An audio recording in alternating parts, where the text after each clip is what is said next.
Hello, welcome back everyone. Tutorial 30မှာ firewall အကြောင်းပြောရအောင်ကျွန်တော် computer network engineer တယောက်အနေနဲ့အဓိကအခြေခံအဖြစ် device ၃မျိုးကိုကျွန်တော်တို့ကင်တွယ်ပြီးတော့လောက်ကင်ရမယ်ဆိုပြီးတော့ကျွန်တော်ပြောခဲ့တယ် router, switch and firewall. So what is firewall? Okay, firewall ဆိုတာပါလဲကြည့်ကြည့်အောင် Okay အဲ့တော့ဒီမှာကြည့်ကြည့်မယ်ဆိုလို့ရှိရင်ကျွန်တော် Google မှာတွားပြီးတော့ firewall ဆိုပြီးတော့ရှာလိုက်လို့ရှိရင်ထွက်လာမယ် firewall device တွေက example ကျွန်တော်ဒီຢာလေးကို pick လုပ်လိုက်မယ် Okay firewall ဆိုတာကျွန်တော်တို့ computer network မှာဆိုလို့ရှိရင်ဘာတွေကိုကာကွယ်ပေးမလဲဆိုလို့ရှိရင် virus တွေ okay and attack တွေမှာspyware တွေဘာညာပေါ့နော်အဲ့ဒီဟာတွေကိုကျွန်တော်တို့ရဲ့ဒီ local ကျွန်တော်တို့ရဲ့ network ကိုမထိခိုက်အောင်လို့ဆိုပြီးတော့ဒီအနေတွေကိုကာကွယ်ပေးတဲ့ device ပေါ့နော်အဲ့တော့အဲ့လိုမျိုးလို့မြင်လို့ရတယ်အဲ့တော့ဒီမှာဆိုရင် okay ဒီမှာရှိဒီຢာလေးကိုကြည့်လိုက်ပို့ပြီးတော့ကောင်းတယ်ကျွန်တော်တို့ရဲ့ကို home ဒါမှမဟုတ်ကျွန်တော်တို့ရဲ့ business ကျွန်တော်တို့ရဲ့ network ရှိမယ်အဲ့မှာကျွန်တော် firewall device ရှိမယ်ဒီမှာ internet ရှိမယ်အဲ့ internet ကနေပြီးတော့တခြားဒီမှာလာတဲ့ hacker တွေ virus တွေဘာညာထုံးစံနေပေါ့နော်အဲ့ဒီဟာတွေကိုကာကွယ်ဖို့ရန်အတွက်သုံးတဲ့ဂျားတဲ့နေပြပြီးတော့မိတိုင်းပေါ့ဗျာအဲ့လိုမျိုးမြန်မာလိုပြောရဆိုလို့ရှိရင်အဲ့လို device ကိုကျွန်တော်ကနားလည်လို့ရတယ်ဟုတ်ပြီနော်အဲ့တော့ဒီမှာကြည့်မယ်ဆိုရင် okay firewall ဆိုတာ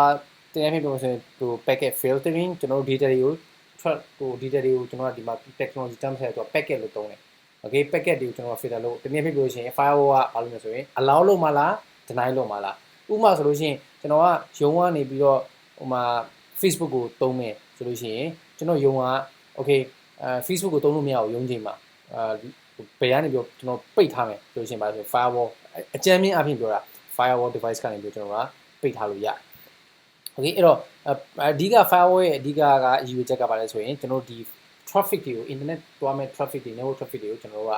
allow ခွင့်ပြုမှာလားဒါမှမဟုတ်ခွင့်မပြုဘူးလား filter traffic လုပ်ဖို့အတွက်ကျွန်တော်ကဒီ firewall ကိုသုံးတယ်အဲ့တော့ network engineer တယောက်အနေနဲ့ router switch firewall အခြေခံဒီ device သုံးမျိုးကိုတော့ကျွန်တော်တည်တည်ချာချာနားလည်ပြီးတော့ကင်တွယ်တတ်ဖို့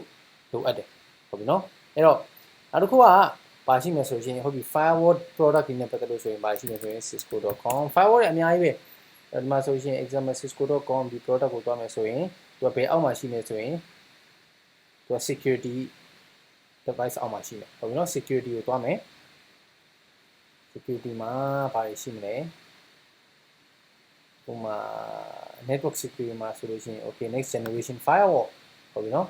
ဆိုတော့ဆိုတော့အခုဆိုတော့သူရဲ့ product ဖြစ်တဲ့ Cisco ESC firewall ဟိုပါတယ်သူရဲ့ဒီမှာကိုလေးလာထပ်ပြီးတော့ browse ထပ်လုပ်ပြီးတော့အဲ့လောက်ရတယ်ဒီမှာ firewall device တွေmodel နဲ့အမျိုးအစားနဲ့အမျိုးမျိုးရှိတယ်ကိုယ့်ရဲ့စီးပွားရေးလုပ်ငန်းလိုအပ်ချက်ပုံဒီမှာဘယ် firewall မျိုးစားကိုသုံးမလဲဆိုတာကိုရွေးချယ်စဉ်းစားပြီးဆုံးဖြတ်လို့ရတယ် compare model ဆိုပြီးတော့ဒီလိုရတယ်ဟုတ်ပြီနော်အဲ့တော့နောက်တစ်ခုကဒီ firewall နဲ့ပတ်သက်လို့ဟိုဒီ Cisco ESC firewall နဲ့ပတ်သက်လို့အသေးစိတ် specialized tutorial series တွေကျွန်တော် create လုပ်ထားတယ်ဒီမှာ